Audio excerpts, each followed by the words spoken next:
नमस्कार मित्रांनो, मी ईश्वर काळे. आयकेटेक मराठीमध्ये आपले सर्वांचे स्वागत आहे. आज आपण एक महत्त्वपूर्ण अपडेट बघणार, ती म्हणजे कामगार संदर्भात. ती महत्त्वपूर्ण अपडेट अशी आहे, जे बांधकाम कामगार असतात ही त्यांच्यासाठी अत्यंत महत्त्वाची अपडेट आहे. ती अपडेट आज नवीन काय अपडेट आहे आपण ती बघणार आहोत. त्यासाठी तुम्हाला महाराष्ट्र शासन GR या वेबसाईटवर यावं लागेल. वेबसाईट तुम्हाला मी व्हिडिओच्या डिस्क्रिप्शनमध्ये सुद्धा देईल. तुम्हाला संकेत क्रमांक हा बघायचा आहे. हा संकेत क्रमांक तुम्हाला इथं आल्यानंतर टाकायचा आहे. टाकल्यानंतर कॅप्चा टाकायचा, शोधा यावर क्लिक करायचा. त्यानंतर आपल्या समोर असा काही इंटरफेस दिसेल. हा तुम्हाला कामगार संदर्भातला GR आपल्याला इथे दिसेल. तुम्ही इथं बघू शकता, महाराष्ट्र शासन व इतर बांधकाम कामगार कल्याणकारी मंडळ मुंबई अंतर्गत नोंदणीत सक्रिय जीवित बांधकाम कामगार व त्यांचे कुटुंबियांकरिता BOMT build operator manage transfer तत्वावर रुग्णालय उभारणी द्वारे तपासणी ते उपचार आरोग्य योजना राबविण्याचे शुद्धीपत्रक निघालेलं आहे. त्या शुद्धीपत्रकामध्ये नेमकी काय काय तुम्हाला फायदे असणार आहेत, आज आपण ते जाणून घेणार. त्यासाठी तुम्हाला इथे आल्यानंतर तुम्ही तुमचं हे PDF इथं डाउनलोड करू शकता. डाउनलोड केल्यानंतर आपल्याला इथं ओके करायचं. ओके केल्यानंतर आपल्याला हे असं काही समोर आपल्याला PDF दिसेल. ह्या बांधकाम संदर्भात या PDF मध्ये काय माहिती दिलेली आहे, आज आपण ती इथे बघणार आहोत.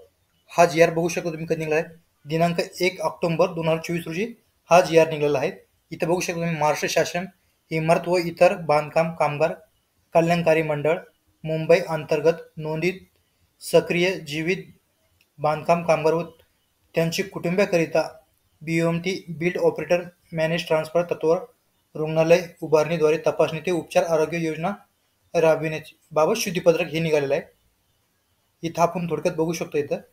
इथं शासन शुद्धीपत्रकमध्ये आपल्याला काय म्हणलं, शासन निर्णय दिनांक 12/7/2024 अन्वये महाराष्ट्र इमारत व इतर बांधकाम कामगार कल्याणकारी मंडळा अंतर्गत नोंदणी सक्रिय जीवित बांधकाम कामगार व त्यांचे कुटुंब यांच्याकरिता BOMT build operator manage transfer या तत्वावर रुग्णालय उभारणीद्वारे राबविण्यात येत असलेल्या तपासणी ते उपचार आरोग्य योजना राबविण्यास मान्यता प्रदान करण्यात आलेली आहे.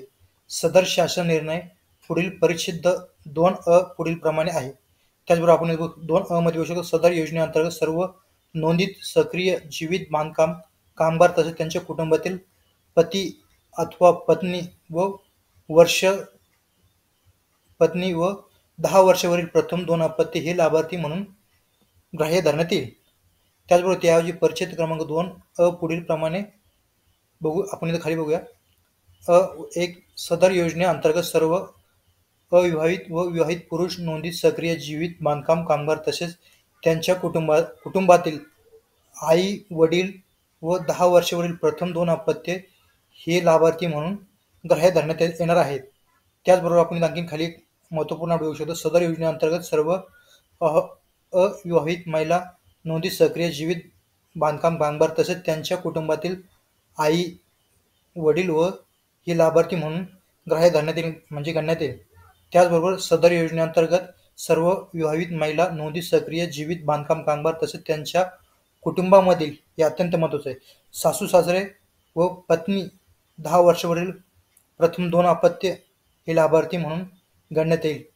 आई व वडील यांचे नाते सिद्ध करण्याकरिता कुटुंबाचे रेशन कार्ड, आधार कार्ड, पॅन कार्ड यापैकी कोणताही पुरावा सादर करणे बंधनकारक आहे. त्याचबरोबर तसेच योजनेच्या अंमलबजावणीकरिता नियुक्त संस्थेने आई वडील तपशील संगणक प्रणालीमध्ये घेणे बंधनकारक राहील. इथे तुम्ही बघू शकता, हा GR तुम्ही सदर शासन शुद्धीपत्रक शासनाच्या www.maharashtra.gov.in या संकेतस्थळावर उपलब्ध करण्यात आलेला आहे. मी तुम्हाला सांगितलं, हा नंबर टाकून तुम्ही हा GR डाउनलोड करू शकता. हा GR कशा पद्धतीने डाउनलोड करायचा, अशा पद्धतीने तुम्ही ही माहिती बघू शकतात. बांधकाम संदर्भातील आजचा हा अत्यंत असा महत्त्वपूर्ण ही अपडेट होती. व्हिडिओ कसा वाटला लाईक करा, कमेंट करा, शेअर करा. असेच आपल्या चॅनलचे नवीन नोटिफिकेशन बघण्यासाठी चॅनलला सबस्क्राईब करून ठेवा. थँक्यू, धन्यवाद. पुन्हा भेटू नवीन अपडेटसह.